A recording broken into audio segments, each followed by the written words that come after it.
اچھا، یہ غبارہ آخر کیوں پھولا؟ دراصل جب میں خالی شیشے کی بوتل کو گرم پانی میں رکھتی ہوں تو گرم پانی شیشے کو گرم کرتا ہے، اور وہی گرم شیشہ بوتل کے اندر والی ہوا کو بھی گرم کر دیتا ہے، جس کے نتیجے میں اندر کی ہوا پھیل جاتی ہے اور اسی وجہ سے غبارہ پھول جاتا ہے۔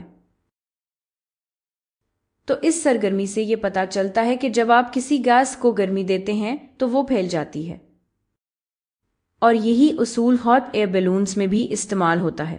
ہاٹ ایئر بیلونز میں ایک چولہا ہوتا ہے جو آپ یہاں دیکھ سکتے ہیں۔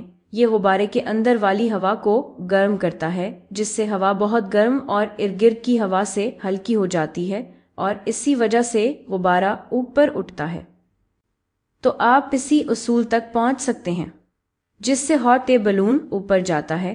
آپ یہ اصول اپنے کلاس روم یا گھر میں صرف یہ سرگرمی کر کے بھی سمجھ سکتے ہیں۔